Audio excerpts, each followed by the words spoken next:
안녕하세요. 오늘도 사연사롱을 찾아주셔서 감사합니다. 얼마 전 취업에 성공한 20대 초반 여성이에요. 저에게는 2년간 사귄 남친이 있어요. 남친과 저는 앤틱샵에서 만났어요. 사장과 아르바이트생으로요. 저보다 7살 많은 남친은 광고회사에 다니다 여행에 미쳐서 회사를 그만두곤 몇 년 동안 세계 여행을 했었대요. 언젠가 그때 사진을 보니 더벅머리에 그을린 피부까지 노숙자가 따로 없더라고요. 암튼 그러던 중 리스본에서 가장 유명한 벼룩시장인 여자 도둑시장에 가게 됐고, 그곳에서 본 구제 앤틱 생활용품에 매료돼서 현재 앤틱샵을 오픈하게 됐죠. 그러니 앤틱샵이긴 해도 고가의 제품을 파는 거창한 가게가 아니라 소소한 소품과 생활용품을 주로 파는 샵이에요. 그래서 인테리어나 레트로 소품을 찾는 분들이 주로 찾는 곳이기도 하죠. 저희 학교 근처라 수업 들으러 가는 길에 종종 눈길을 두었던 곳이기도 하고요. 그러던 어느 날 가게 앞에 구인 공고가 붙었더라고요. 조건도 좋고 일도 어렵지 않은데 사람을 못 구했는지 공고가 한 달 넘게 붙어 있더라고요. 처음에 구인글을 봤을 때만 해도 별 생각이 없던 저는 마침 알바를 하던 고깃집이 문을 닫아 새로운 알바를 구해야 했거든요. 그래서 앤틱샵 면접을 보게 됐어요. 근처 대학 학생이네요. 근데 난 아르바이트생을 구하는 게 아닌데 어쩌죠? 가게 일이 힘든 건 아니지만 내가 가게를 비우는 시간이 많아서 믿고 맡길 사람이 필요하거든요. 남친은 1년에 한두 차례는 유럽이나 인도 등지로 물건을 구하러 가야 했어요. 직접 눈으로 제품을 확인하고 구매해야 하니까요. 그래서 자신이 해외에 나가고 없는 동안 상주하면서 일할 사람이 필요했던 거죠. 남친이 없는 동안 안채 관리도 하고 공과금 납부나 통관 세금 등 믿고 맡길 사람을 원했어요. 당장 일자리가 필요했던 저는 솔직하게 제 상황을 얘기했어요. 사실 저희 집 사정이 그리 좋지 않거든요. 엄마는 제가 중학교에 들어가던 해 세상을 떠나셨고, 저는 경제력이 없는 아빠와 두 동생을 건사해야 했어요. 학비며 생활비는 고스란히 제 몫이었죠. 솔직히 상황만 보면 제가 대학에 다닐 처지는 아니었어요. 그런데도 무리해서 대학에 다닌 건 신락 같은 희망을 놓고 싶지 않아서예요. 당시 저는 수업이 끝나면 고깃집에서 알바를 했고, 집에 돌아와서는 문서 대필 알바와 우유 배달을 했어요. 그러는 와중에도 장학금을 따내야 했죠. 엄청난 학비를 충당하려면 장학금 외엔 대안이 없었거든요. 그러니 미팅이며 나이트 같은 건 상상도 할 수 없는 일이었어요. 평범한 20대 대학생의 일상은 저에겐 사치였으니까요. 그렇게 죽을 똥 살 똥 발발대며 살아도 언제나 마이너스였죠. 해가 지날수록 학자금 대출은 주렁주렁. 한순간만 삐끗해도 순식간에 파산해서 길바닥에 나앉을 판이었어요. 솔직한 심정으로 하루에도 수십 번씩 학교를 그만두고 제대로 취직해 돈을 벌까도 생각했어요. 근데 그러면 제가 힘겹게 지탱하고 있던 내 삶이 무너져 버릴 것 같더라고요. 그래서 죽을 힘을 다해 버티고 있었어요. 이런 제 이야기를 들은 남친은 일단 같이 일을 해보자고 하더군요. 수업 때문에 비는 시간은 사장인 자신이 메우던가 정 안 되면 파트 알바를 쓰자고요. 정말 고마웠어요. 일은 힘들지 않았어요. 구제물품이라 세척을 하거나 상황에 따라서는 수리를 하는 정도였죠. 그렇게 1차 작업이 끝나면 사진을 찍어 홈피에 제품을 등록하고 매장 안에 DP를 해요. 대량으로 인도 공장에서 들여오는 짜이컵이나 유리 제품, 스텐 조리도구는 지방에서 편집샵을 운영하는 손님들께 입고 문자를 보내기도 하고요. 게다가 남친은 일개 알바생인 저에게 물질적, 정신적으로 많은 도움을 주었어요. 모자란 학비도 내주고 집안 문제로 목돈이 필요할 땐 선뜻 큰 돈도 빌려주었죠. 제가 용기를 잃지 않도록 말이에요. 그러는 사이 우린 사장과 알바생에서 연인 사이로 발전했어요. 지금까지 제 주변엔 저한테 기대려는 사람들만 가득했었는데 이젠 저에게도 제가 기댈 사람이 생긴 거죠. 우린 제가 졸업을 하고 동생들이 경제활동을 하게 되면 결혼을 하자고 약속했어요. 그리고 드디어 그 시간이 되었죠. 아빠는 제가 결혼 얘기를 꺼내자 난감해 하셨어요. 당연하죠. 지금까지 제가 번 돈으로 먹고 살았으니까요. 제가 떠나면 살 길이 막막해질 테니까요. 고등학교를 졸업하고 취직해서 돈을 벌던 두 동생은 제 결혼에 찬성이었어요. 그동안 고생만 했는데 이제라도 제 행복을 찾아 단란한 가정 꾸리고 살라고요.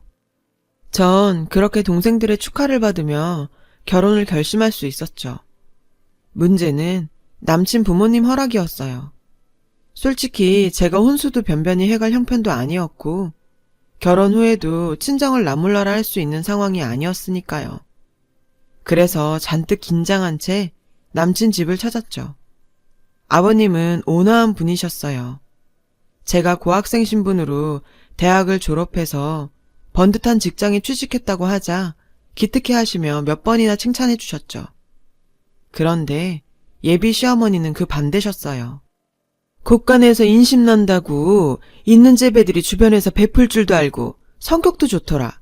없이 자란 애들은 티가 나도 나. 하필지 가게에서 일하던 애를 데리고 와선. 예비 시어머니는 아버님 앞이라 평소보다는 말씀을 가려하셨지만 반대 의사만큼은 분명히 하셨어요. 예상했던 일이었죠, 어머님의 반대는. 그동안 남친 가게에서 일하면서 어머님은 자주 봐왔거든요. 솔직히 어머님이 절 안 좋아하신다는 건 진작부터 알고 있었어요. 처음부터 절 탐탁지 않아 하셨거든요. 며칠 뒤 어머님한테 연락이 왔어요. 남친 모르게 밖에서 만나자고요. 올 것이 왔구나 생각했죠.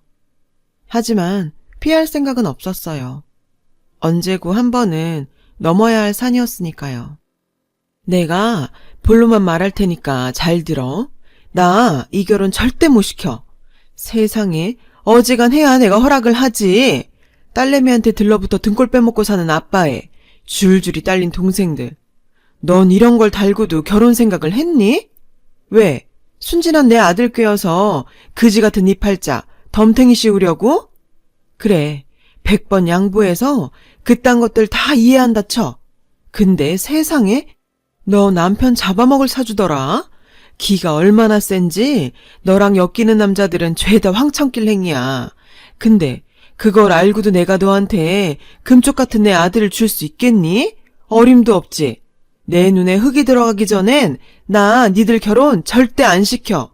그러니까 헛물 켜지 말고 당장 떨어져. 아우 살다 별 그지 같은 게 다 들러붙어선. 어머님은 온갖 독설을 퍼부으시곤 씩씩대며 카페를 나가셨어요. 전 잠시 멍하게 앉아 있었죠. 남편 잡아먹을 팔자? 요즘 같은 세상에 그런 이유로 결혼을 반대하다니. 웃기면서도 슬펐어요. 순간 이런 문제라면 이 결혼 못할지도 모르겠다는 생각이 들더군요. 그게 무슨 소리냐고요? 사실 어머님은 미신맹신자거든요. 남친이 물건 하러 해외에 나갈 때마다 어머님은 가게에 오셨어요. 그리곤 해괴한 짓들을 해댔죠. 가게 곳곳에 막걸리를 뿌리거나 생고기로 구멍을 틀어막고 심지어 닭피를 바닥에 뿌리기도 하셨어요. 가게 이곳저곳에 부적을 붙이는 건 일상 다반사였고요. 그걸로 성에 안 차시는지 박수무당까지 데려와 구판을 벌인 일도 있었고요. 물론 남친한텐 비밀로요. 그러니 시어머니한테 남편 잡아먹을 사주를 가진 며느린 하늘이 두 쪽 나도 절대 들릴 수 없는 사람인 거죠. 할 수 없이 남친한테 어머님을 만난 일을 얘기했어요. 뭐? 남편 잡아먹을 사주? 요즘 세상에 누가 그런 미신을 믿어. 아, 엄마 진짜 왜 그러냐. 걱정하지 마. 엄만 내가 잘 얘기해 볼게. 남친은 자신만 믿으라더군요. 쉽지 않을 거야. 어머님한테 미시는 신앙보다 더 대단한 거니까. 실은 그동안 자기 없을 때 어머님이 가게에 오셔서 이런저런 비방을 하셨었거든. 심지어 박수무당까지 데리고 오셨고. 전 그동안 있었던 일들을 남친한테 전부 얘기했어요. 얘기를 다 들은 남친은 기함했죠. 그런 일이 있었으면 진작 얘기를 하지. 무당까지 끌고 와서 구판버리는 걸 보고만 있었어? 남친은 불같이 화를 내며 집으로 갔어요. 그날 남친은 어머님과 크게 싸우고는 자정 무렵이 돼서야 가게로 돌아왔죠. 그리곤 가게에서 기다리고 있던 제게 다 잘 됐으니까 걱정 말라더군요. 전 그렇게 잘 해결된 줄 알았어요. 그런데 얼마 뒤 어머님이 회사로 절 찾아오셨더라고요. 그리고 막무가내로 로비로 내려오라고 하셨죠. 신입이라 교육을 받고 있던 저는 자리를 비울 처지가 아니었어요. 그래서 죄송하지만 돌아가시라고 나중에 찾아뵙겠다고 정중히 말씀드렸죠. 근데 한 몇십 분 지났을까요? 제 교육을 맡고 계신 담당자분이 당장 로비로 내려가 보라고 하시더라고요. 어떤 여자분이 난동을 부리고 있다고요. 순간 눈앞이 캄캄했어요. 해괴한 짓거리도 서슴지 않는 분이라 이번엔 또 어떤 일을 벌일지 걱정이 한가득이었죠. 로비까지 가는 내내 어찌나 다리가 후들거리던지.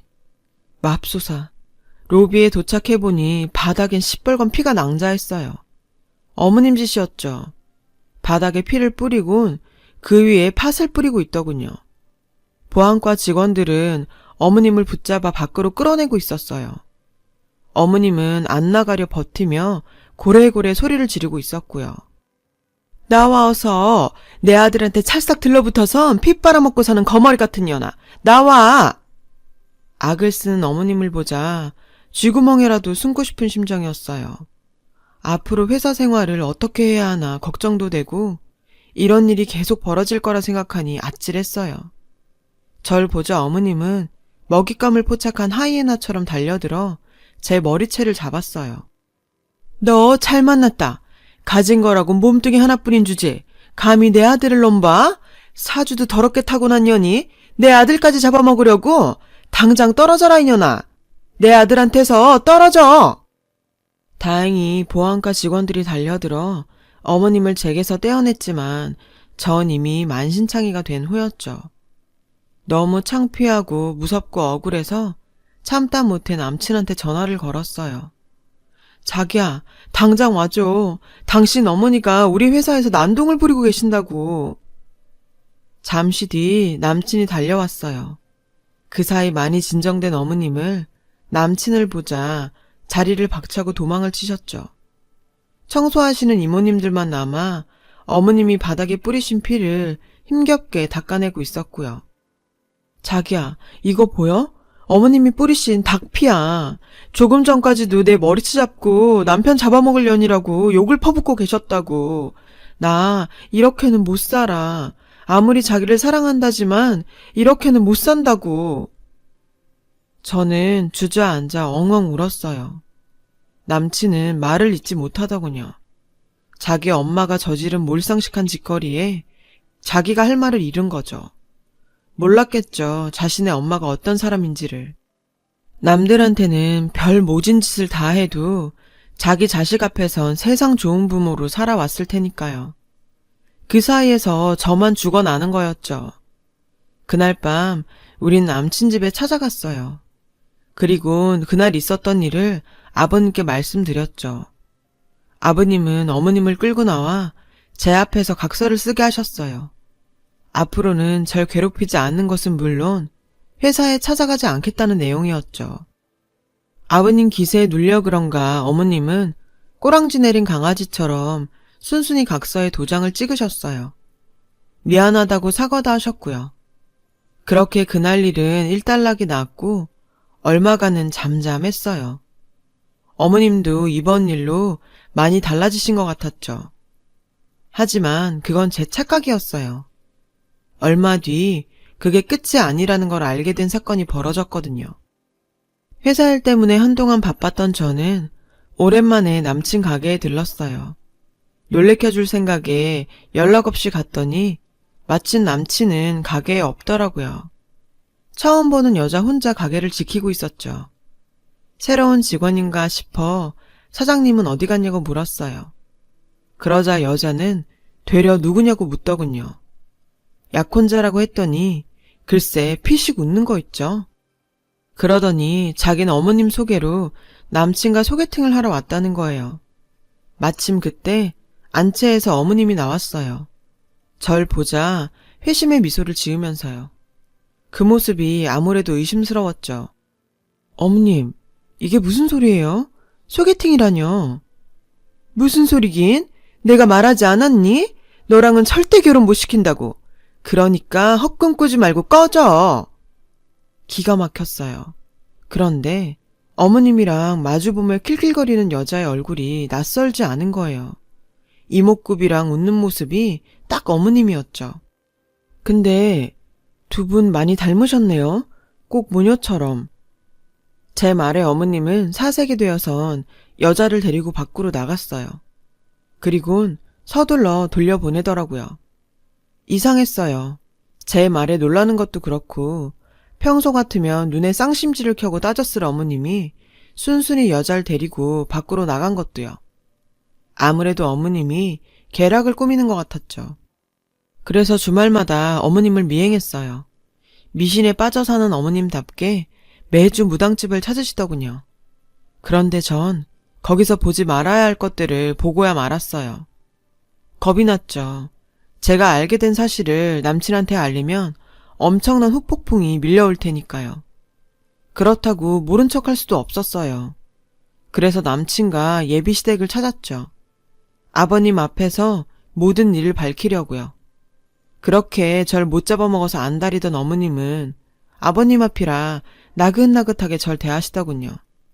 게다가 제가 온다고 한상 가득 차려놓으셨고요. 밥부터 먹자는 아버님 말씀에 전 먼저 제 얘기를 들어주십사 부탁했어요. 그리곤 그동안 어머님을 미행하면서 찍어두었던 사진들을 아버님께 드렸죠. 솔직히 고민 많이 했어요. 그래도 알 건 아셔야 할 것 같아서요. 사진에는 어머님이 무당집을 드나드는 모습과 박스무당과 장을 보고 모텔로 들어가는 모습이 찍혀 있었죠. 사진을 보자 얼굴이 벌개진 아버님은 그 사진을 냅다 어머님 얼굴에 집어 던지셨어요. 아버님은 죽일 듯 노려보며 소리치셨죠. 이 여편네야, 이게 무슨 짓이야? 그제야 사진을 본 어머님은 사색이 됐어요. 허겁지겁 바닥에 흩어진 사진을 주우며 오해라며 용한 무당이라 자주 찾긴 했지만 당신이 생각하는 그런 사이는 절대 아니라고 부인했죠. 이 영악한 년이 내가 지들 결혼 반대한다고 날 모략하는 거예요. 여보, 내 말 좀 믿어줘요. 30년 넘게 한 입을 덮고 산 사람이 날 그렇게 몰라요? 당신 돈 번다고 7년이나 사우디 나가 있을 때 나 혼자 애 키우고 살면서도 힘든 내색 한 번 안 했어요. 그런데 날 어떻게 박수무덩이랑 엮어? 그래서 정말. 어머님은 눈물까지 흘려가며 연극을 하더라고요. 그 눈물에 아버님이 살짝 흔들리는 것 같았어요. 그러자 어머님은 이때다 싶었는지 절 공격하시더라고요. 너 이러는 거 아니다. 아무리 내가 널 반대했기로서니 어떻게 사람을 이렇게 모함할 수가 있니? 네가 나 미워하는 건 안다만 멀쩡한 남의 가장 파탄내는 건 나쁜 짓이야 얘. 여자 하나 잘못 들어오면 집안이 망한다더니 그 말 틀린 거 하나 없다니까. 아휴 내 팔자야. 어떻게 저런 게 우리 집에 들어와선. 어머님 모함이라뇨. 어머님이야말로 저한테 왜 이러세요? 왜 절 나쁜 사람을 만드시냐고요? 여자가 잘못 들어오면 집이 망한다고요? 외람되지만 그 말은 제가 들을 말은 아닌 것 같네요. 이유는 어머님이 더 잘하실 거라고 생각해요. 그리고 왜 어머님 쇼 그만하세요. 다른 사람들은 몰라도 전 안 속아요. 이게 어디서 바락바락 대들어? 네가 이러고도 내 며느리로 살 수 있을 것 같아? 지 분수도 모르고 까불고 있어? 어머님은 목에 핏대를 세우곤 죽일 듯 절 노려보며 말했어요. 어찌나 기세 등등하시던지 누가 보면 오히려 제가 죄 지은 사람인 줄 알겠더라니까요. 그렇다고 이렇게 밀릴 순 없었어요. 그동안 당한 게 너무 억울했으니까요. 저요, 어머님 며느리 안 하면 그만이에요. 솔직히 조용히 헤어질까도 생각했어요. 저만 입 다물고 사라지면 될 일이었다면 그랬을 거예요. 근데요, 제가 그런다고 어머님이 악행이 끝이 날까요? 모르긴 해도 어머님은 상현 씨가 데려오는 며느리감이 성에 안 차면 언제고 저한테 했던 것처럼 괴롭힐 뿐이에요. 그래서 안 되겠더라고요. 어머님 때문에 상처받는 건 결국 어머님 아들 상현 씨일 테니까요. 전 제가 사랑하는 남자가 더 이상 고통받는 건 볼 수 없어요. 모함이라고 하시니 이번에야말로 더 확실한 증거를 보여드려야겠네요. 더 이상 어머님이 아버님과 상현 씨를 기망하지 못하게요. 그리고 이거 한 가지만 알아두세요.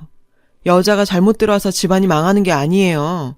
잘못을 저지른 사람 때문에 집이 망하는 거지. 어머님처럼요. 나머지 일은 가족들끼리 해결하시는 게 좋겠네요. 상현 씨, 상황 정리되면 연락해. 저는 아버님께 녹음기를 전해드리고는 그 집을 나왔어요. 제가 집을 나오고 얼마 안 돼 상을 뒤엎는 소리가 밖에까지 들리더군요. 어머님 비명소리도요.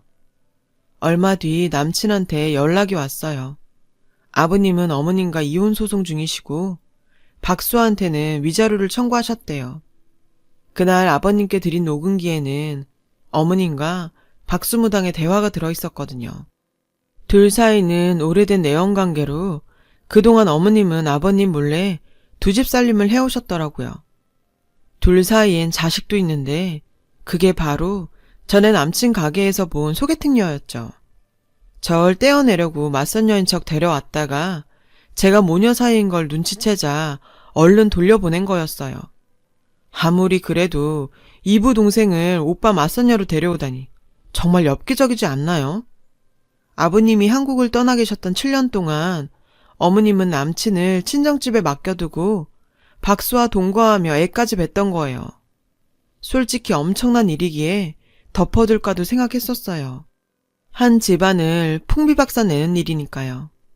하지만 남친은 제 인생에서 처음으로 버팀목이 되어준 사람이었기에 은혜를 갚고 싶었거든요. 이번 일로 남친과 이별을 한다 해도요. 아무리 좋은 뜻에서 벌린 일이라고는 하지만 자기 부모님의 치부를 들춘 여자를 전처럼 사랑할 수 있겠어요? 솔직히 저라도 그건 힘들 것 같아요. 제 예상대로 남친은 잠시 시간을 갖자더군요. 저도 그러자고 했어요. 아마 우린 이렇게 이별을 하게 되겠죠. 그렇다고 해도 전 후회는 없어요. 언젠가 남친도 제 마음을 알아줄 거라 믿으니까요. 이래저래 복잡한 제 마음 들어주셔서 감사합니다. 들어주신 분들 행복하시고 항상 건강하시길 바래요. 여러분, 사연 댓글에 응원과 현명한 조언 부탁드려요. 좋아요와 구독은 저에게 큰 힘이 됩니다. 오늘도 좋은 일 가득하세요.